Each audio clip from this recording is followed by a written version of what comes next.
요즘 우리 사회를 달구는 뜨거운 화두가 공정이라는 겁니다. 공정. 공정이라는 프레임을 가지고 이렇게 사람들을 바라보죠. 그래서 공정하다고 생각되지 않으면 어떻습니까? 굉장히 분노를 합니다. 그게 지금 우리가 살아가는 사회입니다. 근데 이런 우리 사회에 도전이라도 주듯이 마이클 샌델 교수가요, 새로운 책을 하나 썼습니다. 공정하다는 착각. 이게 지금 미국 상황에 글 쓴 건데 어쩌면 우리하고 거의 똑같습니다. 마이클 샌델 교수가 누구냐 그러면요, 우리 몇 년 전에 정의란 무엇인가, 정의요, 정의란 무엇인가, 이거 굉장히 열풍이 불었잖아요. 입생들이 아주 필독서처럼 사보았다. 근데 사실 내용은 쉽지 않은 내용입니다. 제목은 좋고 열풍은 불었는데 정말 쉽지 않는 내용이었습니다. 근데 이번에 이제 공정하다는 착각, 미국 사회를 보면서 얘기했는데 우리하고 비슷합니다. 거기서 이제 하는 내용이 이거예요. 능력주의 사회는 승자에게 오만을 주고 패자에게는 굴욕을 준다. 능력주의 사회 좋잖아요. 능력대로 살아가는 거니까. 그런데 그런 능력주의 사회가 승자에게는 오만함을 주고 패자에게는 굴욕을 준다는 거예요. 이 사람들은 이런 프레임의 생각을 가지고 삽니다. 노력하면 성공할 수 있고 그 거둔 성공은 공정하고 정의로운 것이다. 아마 모든 사람들이 이런 생각을 갖고 삽니다. 노력해서 성공할 수 있다면, 그런 사회라면 공정한 사회인 거고 그런 것이 정의로운 사회가 아니겠냐, 이렇게 생각한다는 거죠. 예, 맞는 말일 수 있습니다. 그런데 우리가 한번 생각해 봐야 되는 게 있어요. 그렇게 성공하는 사람, 승자들은 진짜 자기의 100%의 노력으로 그렇게 된 걸까요? 내가 무엇을 성공했으면 그게 나의 100%가 그걸 만들어낸 걸 거냐는 거죠. 근데 사람들은 그렇다라고 생각합니다. 근데 우리가 그냥 쉽게만 생각해 봐도 돼요. 여러분, 우리가 태어나 보니까 대한민국이에요. 그렇죠? 우리 선택 아니잖아요. 우리는 태어나 보니까 대한민국, OECD 국가 중에 그래도 경제적으로 괜찮은 나라잖아요. 자, 그러면 저 아프리카에 지금도 기근으로 살아가는 그들은 태어나 보니까 기근의 상황이에요. 말라리아에 걸려 죽어가야 되는 상황. 자, 우리는 대한민국, 그들은 거기. 공정한 건가요? 이 공정입니까? 출발부터가 불공정이잖아요. 자, 좋습니다. 대한민국에 우리가 같이 살아가요. 누구는 그 부모의 환경에서 자라나고 누구는 이런 부모의 환경에서 자라나고, 더 쉽게 얘기하면 누구는 태어나서 보니까 부모님이 강남에 사시는 분이고 대기업을 운영하시는 분이어서 그 밑에서 그 환경에서 공부하고 그 환경에서 자라나는 것과, 누구는 태어나 보니까 시골에 농사꾼에 정말로 피폐하게 살아가는 부모라는 그 환경에서 자라나야 되는 것. 자, 이 두 사람 놓고 보면 공정한가요? 공정하다고 말할 수 있습니까? 그럼 그런 환경에서 출발해서 이 사람이 이룬 성공과 이 사람이 이룬 성공, 공정한 거예요? 아니, 이 사람은 정말 자기 힘만으로 그렇게 된 거예요? 결코 아니라는 거죠. 나의 그 승리를 위해서 누군가의 희생이 있었다라는 거, 이것을 기억하지 못하면 승자의 오만에 빠져버리는 일이 된다는 겁니다. 이 공정이라는 프레임 속에 사람들이 생각하는 바가 이런 것 같아요. 아마 모든 사람이 그렇게 생각합니다.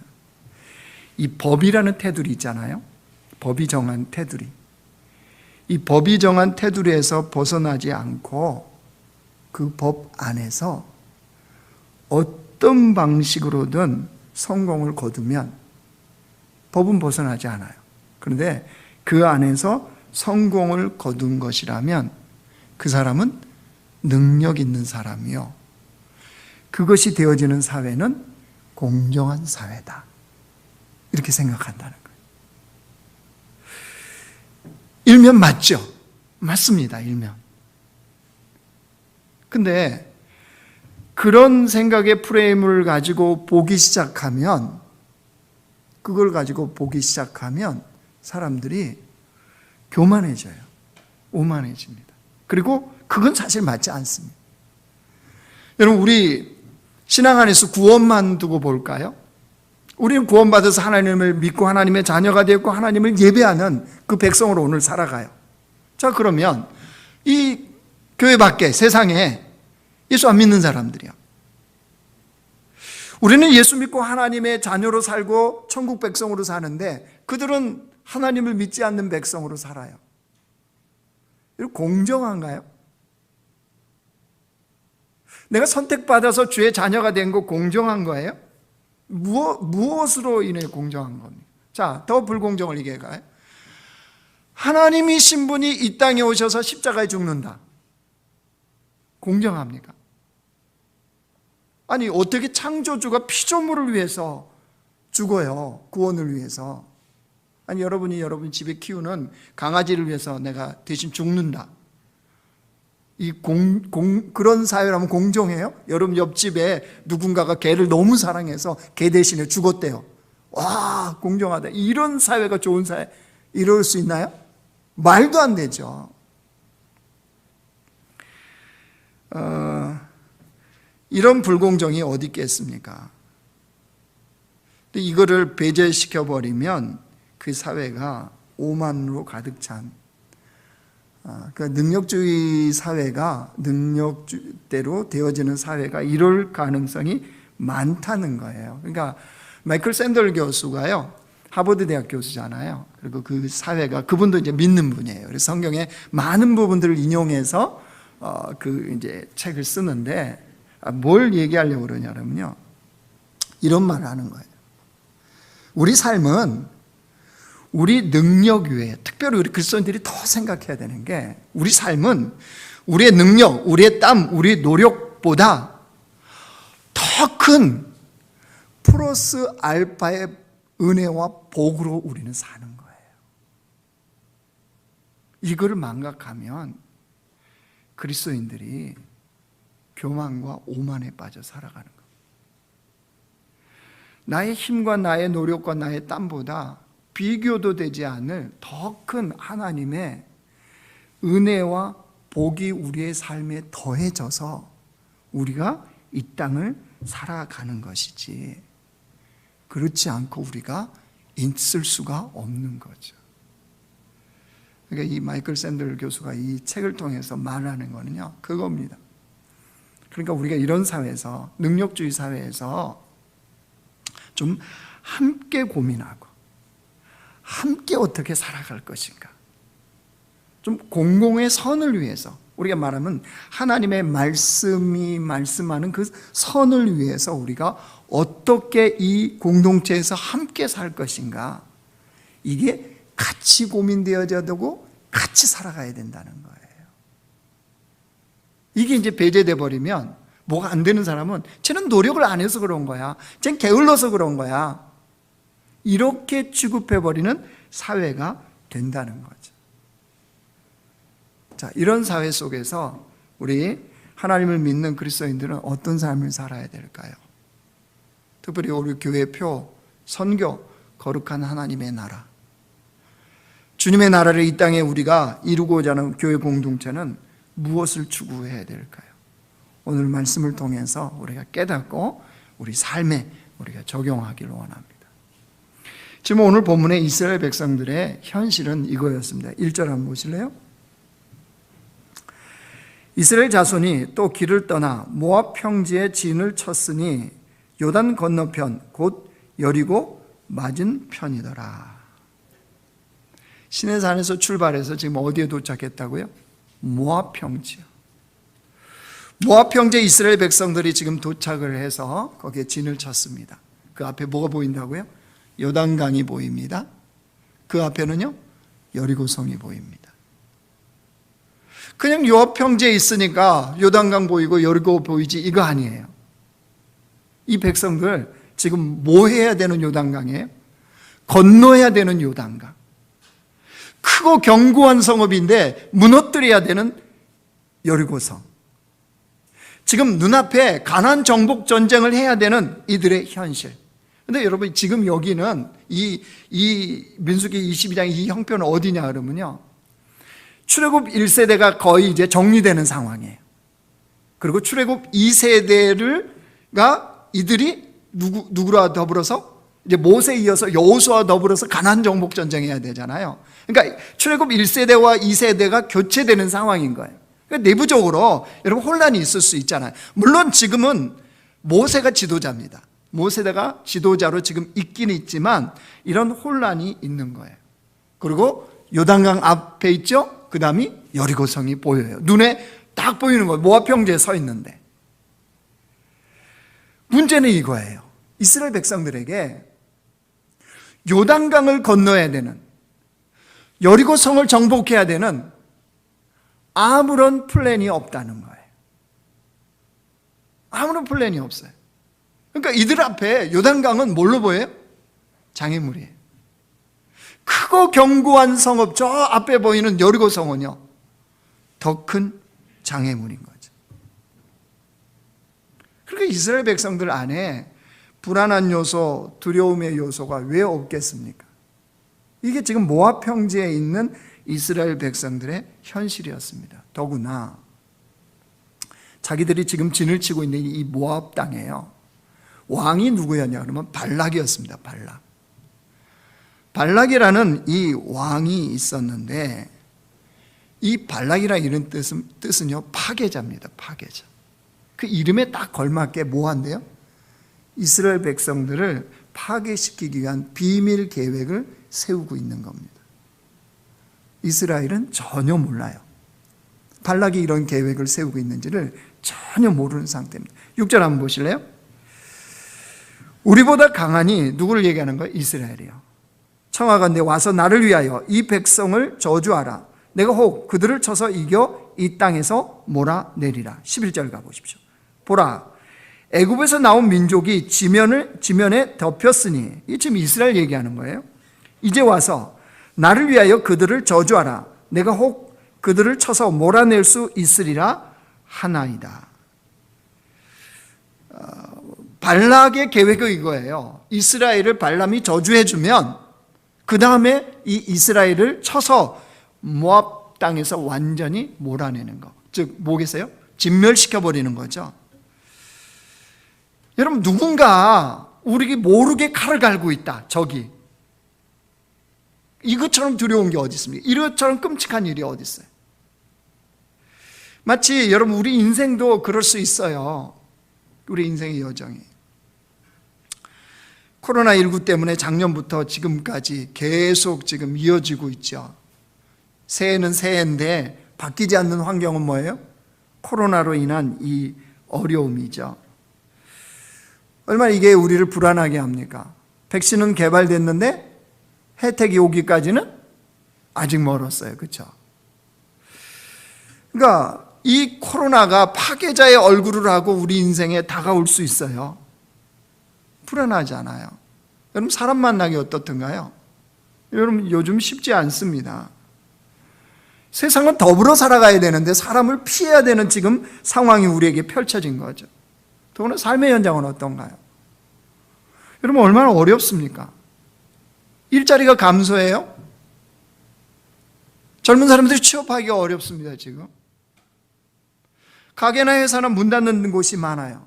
우리 다 요즘 하는 얘기가 IMF는 저리 가라는 거예요. 그때 어려우면 저리 가라. 이건 뭐 모두가 피부적으로 현실적으로 걱정해야 되는 상황인 거예요. 코로나19의 상황에서 외인 사람은 별로 없어요. 모두가 현실 속에서 걱정하고 근심하고 해야 되는 이 상황, 마치 이스라엘 백성들이 모압 평지에서 바라보는 요단강 여리고성을 보는 그들의 입장, 보이지 않는 곳에서 발락은 이들을 파괴시키려고 하는 이런 상황에 처해진 거나, 지금 현실적으로 우리가 코로나의 상황 속에서 우리의 삶의 문제를 안고 살아가는 우리와 비슷하더라는 거예요. 그때 이 상황은 이래요. 그런데 그때 그 진리의 하나님께서 이 상황을 통치하시고 이 상황을 다스리시는 진리의 하나님께서 뭐라고 그러시냐는 거죠. 이게 중요하지 않겠어요? 그렇죠? 자, 12절 보십시오. 발람을 통해서 주님이 하시는 말씀입니다. 12절. 하나님이 발람에게 이르시되 너는 그들과 함께 가지도 말고 그 백성을 저주하지도 말라. 그들은 복을 받은 자들이니라. 이스라엘 백성은 어떤 자들이래요? 하나님께 복 받은 자들이라. 복을 받을 자들이 아니에요. 이미 복 받은 자다. 여러분, 이것이 이스라엘 백성들의 정체성이요, 그들의 현주소예요. 너희는 복 받은 자들이다. 이미 복을 받았다. 이게 주님의 말씀이에요. 여러분 생각해 보십시오. 정말 이스라엘 백성이 복 받은 자일까요? 자, 이게 맞으면 우리도 동일하겠죠. 이스라엘 백성들 보십시오. 지금 모압 평지로 왔잖아요. 어디 거쳐온 거예요? 광야 40년 거쳐온 거예요. 여러분, 이 백성이 광야 40년을 헤매다가, 어쨌든 주님의 인도하심이 있었지만 광야 40년을 거치고 모압 평지에 왔다. 어떻겠습니까? 우리 인생의 광야를 거치고 지금 서 있다. 어떻겠어요? 쉽지 않은 거죠. 편한 길이었고, 그것이 좋은 길이었고, 그것이 나를 더 흥왕하게 만들었다면 그게 무슨 광야겠어요? 얘들은 분명 광야 40년을 거쳐서 모압 평지에 온 거예요. 그런데 어떤 상태인지 한번 보실래요? 3절 보세요. 모압이 심히 두려워하였으니 이스라엘 백성이 많음으로 말미암아 모압이 이스라엘 자손 때문에 번민하더라. 아니, 모압은 지금 정착해 있는 나라예요. 그죠? 안정적으로 정착해 있는 나라고, 모압 왕은 그런 왕이에요. 그런데 어떻게 광야 40년을 거쳐온 이 백성을 보고 모압 사람들이 오히려 두려워하고 이 이스라엘 백성 때문에 이들이 번민을 합니까? 왜 그럴까요? 모압 평지에 가득 채운 이스라엘 백성의 그 숫자. 여러분, 이 숫자가 뭘 말하는 걸까요? 발락 왕이 두려워하고 번민할 정도로 이 숫자가 많은, 광야를 분명히 거쳐왔는데 숫자가 그렇게 많은 이 이스라엘이 어떻게 가능했을까요? 그 힘겨운 광야 속에서도 이스라엘이 이렇게 된 상태가 도대체 무엇 때문이었을까요? 그들은 여호와께 복 받은 자들이라. 이 말씀을 기억하면서 여러분 신명기 8장을 보여주세요. 제가 이렇게요. 이 40년 동안에, 광야 40년을 말하는 거예요. 내 의복이 헤어지지 아니하였고 내 발이 부르트지 아니하였느니라. 내 하나님 여호와께서 너를 아름다운 땅에 이르게 하시나니 그곳은 골짜기든지 산지든지 시내와 분청과 샘이 흐르고, 지금 들어갈 가나안을 얘기하시는 거죠. 너희들 광야 40년 동안 옷이 헤어진 적이 있느냐? 발이 부르튼 적이 있느냐? 병원이 없어서 아파 죽은 자들이 있느냐? 주님이 말씀하시는 거예요. 오히려 너희를 어떻게 해요?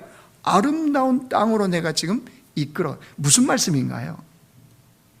하나님의 철저한 은혜와 보살핌이 없었다면 불가능했겠죠. 이 이스라엘 백성을 향한 하나님의 플러스 알파의 복과 그 은혜가 있었으니까 지금 모압 평지에 있는 이 현실이 가능했던 거죠. 그러니까 무슨 말씀이에요? 광야 40년 보지 않았느냐? 옷이 헤어지지 않았다. 발이 부르트지 않았다. 너희들이 굶어 죽지 않았다. 광야에서도 너희들이 당당하게 살아서 이 모압 평지에 오지 않았느냐? 그렇다면 하나님께서 앞으로 보이는 요단과 여리고까지도 하나님은 어떻게 하신다고요? 그렇게 이끌어 가신다는 거예요.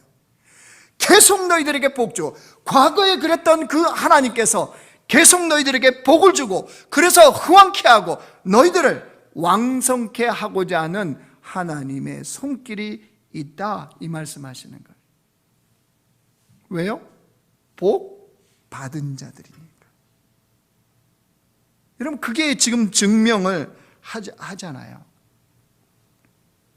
모압 왕 발락이 꾸민 일도 여러분 한번 보십시오. 우리가 모르게 벌어진 일들도 얼마든지 있을 수 있잖아요. 코로나19 지나면 뭐 이제 바이러스 없을까요? 아닙니다. 뭐 어떤 바이러스가 올지 몰라요. 아니, 코로나가 완전히 종식되었다고 우리 인생에 문제 없나요? 내가 예상하지 못한 문제도 얼마든지 만날 수 있단 말이에요.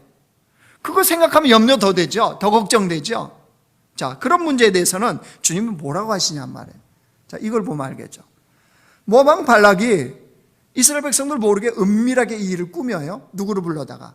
발람을 불러다가. 여러분, 발람이 어떤 사람인지 아세요? 6절 한번 다시 보실래요? 우리보다 강하니 청하건대 와서 나를 위하여 이 백성을 저주하라. 내가 혹 그들을 쳐서 이겨 이 땅에서 몰아내리라. 그대가 복을 비는 자는 복을 받고 저주하는 자는 저주를 받을 줄을 내가 알미니라. 이 발람에 대해서 하는 말인 거예요. 여러분, 이 발람은 그 능력이 검증된 사람입니다. 즉, 발람은요, 저주 전문가예요. 그가 저주를 하면 그대로 저주가 임한다는 거예요. 그가 복을 비면 그대로 복이 임한다는 거예요. 모압 왕 발락이 아무나 데려오겠어요? 이 어마어마한 일을 꾸미고 있는데 검증된 그 발람을 불러왔던 거죠. 누구예요, 발람이? 당대 최고의 점술가예요. 점쟁이에요. 그래서 그가 하는 대로 이루어졌다는 거예요. 그래서 그를 데려와서 지금 이스라엘을 저주시킨 다음에 모압 왕 발락이 뭐 하려고 그러는 거예요? 이 이스라엘 백성을 쳐서 모압 평지에서 진멸시켜버리려고. 그러니까 어마어마한 계획이 사실은 이스라엘 백성들 모르게 은밀하게 이루어지고 있는 거예요. 중요한 거 이겁니다. 누가 막으셨어요? 하나님이에요. 이스라엘 백성들도 모르게 벌어지는 일을 주님이 막으셨다는 거예요. 왜요? 왜 주님 그렇게 하십니까? 너희는 여호와께 복 받은 자들이냐. 하나님께서 이미 복을 주신 자들이기 때문입니다. 그러니까 여러분, 우리 인생에 앞으로도 미래에 펼쳐질 내가 모르는, 내가 상상할 수도 없는 그런 일들이 벌어진다 할지라도 하나님은 능히 막으시고 능히 보호하시고 능히 인도하신다는 거예요. 그리고 주의 백성의 정체성은요, 세상이 악한 사단 마귀가 아무리 저주해도 저주가 임할 수가 없어요. 그게 주의 백성들이에요. 왜? 그들은 여호와의 복을 받은 자들이니라 주님이 말씀하시잖아요. 그러니까 우리가 분명히 알아야 되는 거예요. 이스라엘 백성들 모압 평지 쉽지 않죠. 보여지는 요단강, 여리고가 있으니까요. 여러분, 우리 코로나19라는 이 상황 속에서 나의 환경과 나의 삶, 나의 미래를 보면 쉽지 않죠. 충분히 이들이나 우리나 불안하고 두려워할 수 있어요. 그런데 진리의 하나님께서 이 매이지 않는 하나님의 그 말씀이 뭐라고 선포를 해요? 너희는 복을 받은 자들이니라. 주님의 말씀이에요. 너희는 복을 받은 자들이다. 이게 주님의 말씀입니다. 여러분, 이 말씀을 우리는 믿음으로 취해야 돼요. 그리고 믿음으로 선포해야 돼요. 아, 나는 여호와의 복을 받은 자이구나. 여러분, 이게 되어져야 돼요. 그래서 선포는 너무너무 중요해요. 그래서 오늘 해보기를 원합니다. 온라인 예배하시는 분들 큰 소리로 하셔야 돼요. 가족끼리 뭐 쑥스럽 그런 거 없어요. 주님의 말씀이에요. 자, 여기서 현장에서 예배하시는 분들도 마찬가지입니다. 옆에 보시고, 나는 여호와의 복을 받은 자입니다. 시작. 아멘. 자, 근데 옆 사람이 잘 기억을 못할 수도 있어요. 그러니까 또 알려주세요. 자, 옆 사람 보시고, 당신은 여호와의 복을 받은 자입니다. 시작. 예. 최 집사님 적게 그렇게 소리치시면 됩니까? 옆집이 들으셔야지. 온라인으로 예배하신 최 집사님이요. 예. 쑥스러워하시고 안 하시네. 교회에서는 다 보여요. 예. 주님의 말씀이죠. 제 이야기가 아니고요. 우리가 믿고 싶어 만드는 말씀이 아니고요. 변치 않는 진리의 말씀. 우리의 상황을 다스리시는 하나님의 진리의 말씀이에요. 너희는 여호와의 복을 이미 받은 자들이, 이미 받은 자들. 이미 우리는 여호와의 복을 받은 자들이. 그래서 주님이 우리에게 하시는 말씀이 있어요. 이사야 말씀 한번 보여주실래요? 49장. 제가 읽을게요. 오직 시온이 이르기를 여호와께서 나를 버리시며 주께서 나를 잊으셨다 하였거니와. 이게 무슨 뜻입니까? 이스라엘 백성이 너무 어려울 때 하나님 나 버리셨나 보다, 나 잊으셨나 보다 이렇게 생각한다는 거예요. 그때 자 그다음에요. 여인이 어찌 그 젖먹는 자식을 잊겠으며 자기 태에서 난 아들을 긍휼히 여기지 아니하겠느냐. 그들은 혹시 잊을지라도 나는 너를 잊지 아니하. 젖먹이는 어미가 자식 있습니까? 절대 안 잊죠. 그런데 그 다음 그 혹시 그럴지라도 나는 아닌데. 왜요? 내가 너를 내 손바닥에 새겼고 너의 성벽이 항상 내 앞에 있나니. 주님이 뭐 하셨대요? 손바닥에 쓰셨대요. 우리 깜빡깜빡 잊어버리면, 메모해도 잊어버리고 그러면 도저히 안 잊어버리라고 뭐 해요? 손바닥에 모나미 153으로 쓰잖아요. 그죠? 아내 생일 내일 잊어버리면 혼나니까. 그죠? 이거 손바닥에 쓰잖아요. 그죠? 그거 같다는 거예요. 하나님이 우리를 택하시고 얘는 내가 복 준 인생이지, 그 인생대로 내가 얘를 이끌어 가야지 라고 주님이, 아니 우리 주님의 신실하심을 잊지 않아요. 그래도 우리가 이해를 못하니까, 야 내가 너를 내 손바닥에 새겼어, 잊지 않아, 결코 잊지 않아, 복 받은 자이지, 내가 그렇게 인생을 만들고 이끌어 갈 거야 라고 주님이 새기셨다는 거예요. 여러분, 우리가 그런 존재예요. 예수 믿는다는 거 그냥 믿는 게 아니에요. 여러분, 얼마나 근사한 사람인 줄 아세요? 누가요? 예수 믿는 사람들이에요. 그러니까 이거를 꼭 기억하면서 이제 이 어려운 상황, 이 삶의 어려운 상황 때 이제 좀 이거 하라는 거예요. 뭘요? 주님 좀 이렇게 너희들이 했으면 좋겠다. 에스겔서 16장 보겠습니다. 자, 읽겠습니다. 내가 내 곁으로 지나갈 때 내가 피투성이가 되어 발짓하는 것을 보고 내게 이르기를, 그 다음에요, 너는 피투성이라도 살아있으라. 다시 이르기를, 너는 피투성이라도 살아있으라 하고. 힘들고 어렵고 죽을 것 같은 그때, 내가 주님을 믿고 살아가지만, 그 믿음으로 살아가지만 보여지는 현실은 요단이고 여리고고, 내가 저기를 어떻게 정복해, 어떻게 넘어가, 내게는 그런 계획도 없고 그런 능력도 없는데, 이때 주님 뭐래요?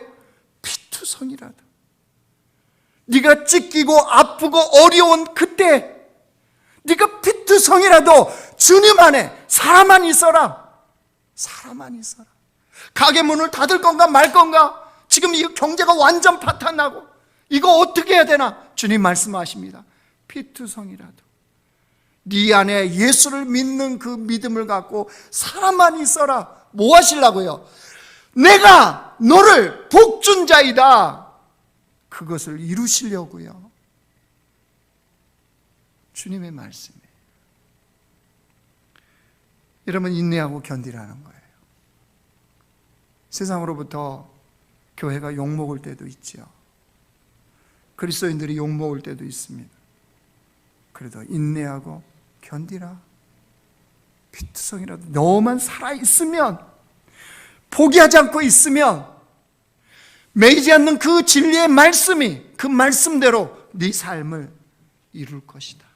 반드시 복받은 자로 주님은 이끌어 주시겠다는 거예요. 여러분, 1년을 하나님 우리에게 허락하셨잖아요.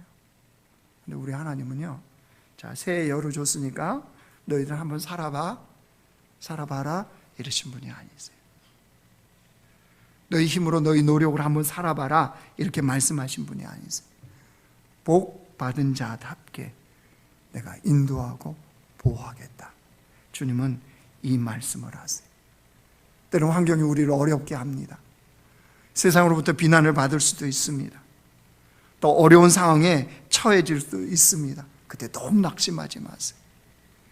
주님의 보호하심은 여전히 작동되고 있다는 거예요. 그리고 그 어려움이 그래도 계속되고 있다. 그러면 여러분 우리 관점을 바꿔야 돼. 복받은 존재답게 세우고자 하는 하나님의 허락하심이구나. 이 고난도 이 어려움도 그런 허락이구나 라고 여러분 생각하는 거예요. 그리고 피투성이라도 살아있으라 이 말씀을 기억하면서 그 믿음의 걸음을 하는 겁니다. 자, 여기가 이제 여러분 다 이해가 되셨으면 적용이에요. 적용. 이제 어떻게 해야 돼요? 알았어요. 내가 여호와의 이미 복받은 존재라는 거 알았어요. 어떻게 살아요? 복받은 자답게 사는 거예요. 그게 뭘까요? 복받은 자답게. 진짜 그가 이 말씀대로 복받은 자인지 어떻게 알아요? 복받은 자답게 산다는 건 축복의 통로로 사는 거예요. 하나님이 아브라함을 부르셔서 무슨 말씀하세요? 창세기 12장 보였어요. 같이 읽습니다. 시작. 내가 너로 큰 민족을 이루고 내게 복을 주어 내 이름을 창대하게 하리니 너는 복이 될지라. 그러며 너를 축복하는 자에게는 내가 복을 내리고 너를 저주하는 자에게는 내가 저주하리니 땅의 모든 족속이 너로 말미암아 복을 얻을 것이라 하시니라. 아브라함 너 때문에 누가요? 땅의 모든 족속이 여호와의 복을 받게 하겠다. 그러니까 너는 축복의 통로다. 이미 내가 너에게 복 주었으니까 너는 복의 통로가 되는 사람이다. 이 말씀이에요. 그 실제 아브라함이 뭐합니까? 조카 롯과 함께 할 때 그 복이 조카 롯에게 임하잖아요. 그가 가는 곳곳마다 하나님의 그 복의 역사가 임하는 걸 보잖아요. 여러분 이제는 우리가 그거 살아야 돼요. 우리가 그런 축복의 통로로 살아야 돼요. 코로나19로 여러분 주변 한번 돌아보세요. 우리가 집에 갇혀 있는 것 같아서 그렇죠. 이웃들을 한번 돌아보십시오. 얼마나 마음으로도 상황으로도 힘들게. 나도 힘들어 그러지 마시고요. 우리는 이미 복 받은 자라니까요. 이걸 망각하지 마셔야 돼요. 그래야 나도 힘들어 죽겠어. 너도 힘들어. 나도 힘들어. 이거는 주님의 백성들이 아니에요. 우리는 이미 복 받은 존재들이니까 그 관점으로 이웃을 보는 거예요. 믿지 않는 사람들을 보는 거예요. 그러면 그들에게 주님의 사랑을, 주님의 은혜를 전할 수 있는 지혜가 임하고 감동이 임해요. 내가 사는 집에 바로 옆집에 믿지 않는 그 가정, 그들에게 내가 주의 사랑을 전할 수 있는 것들이 얼마든지 있다는 거예요. 왜 그래야 돼요? 얼굴도 모른대요? 나하고 무슨 관계예요? 복 받은 자들이라니까요. 여호와의 복을 이미 받은 자들. 여러분 그것이 축복의 통로가 되어지면 영적인 원리가 우리 안에 작동하는 거예요. 하나님의 그 복이 드러나는 거예요. 주의 말씀대로 있는 자들은 무릎받아 더 있게 되는 역사가 그때 펼쳐지는 거예요. 우리가 복을 가두어 두니까 말씀이 작동이 안 되는 거죠. 하나님의 역사가 나타나지 않는 거예요. 믿고 말씀대로 믿고 우리가 그 삶을 적용을 하면 하나님의 여호와의 복이 우리를 통해서 드러나는 살아있는 말씀이 걸어 다니는 것을 우리는 보는 백성이 되는 거예요. 여러분 그래서 그리스도인은 시시한 백성이 아닌 거예요. 세상 보고 막 짓눌리고 너무 부러워하고 예수 믿는데 왜 나는 이렇게 안 풀리나, 아니 그런 시시한 존재가 아니에요. 우리 아버지 하나님이 그렇게 시시하신 분입니까? 아니잖아요. 그렇다면 우리가 해야 되는 것은 그런 복 받은 자답게 뭐 하는 거예요? 축복의 통로로 사는 거예요.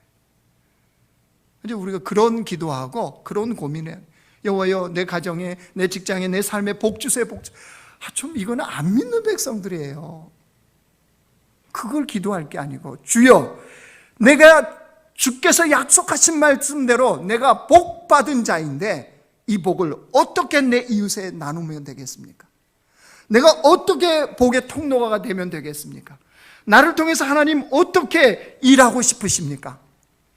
이렇게 기도하시면 하나님이 지혜 주시고요, 그 은혜를 보시고 사랑의 마음을 우리에게 부어주세요.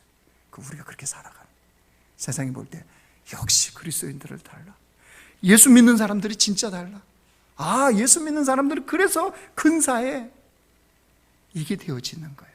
그게 우리 삶에 하나님의 나라를 이루는, 그게 바로 선교예요. 예루살렘과 온 유대와 사마리아와 땅끝까지. 제가 이제 본문 갖고 2주 후에 한번 또 설교할 거예요. 그 나의 삶의 예루살렘이 땅끝이에요. 내 삶의 예루살렘이 안 되는 사람들은 땅끝 안 돼요. 선교는 바로 그렇게 하는 거예요. 여러분, 그래서 오늘 이 말씀을 잘 기억하면서, 가정에서도 여러분 마찬가지예요. 자녀들, 나는 부모로부터 받는 그거 아니에요.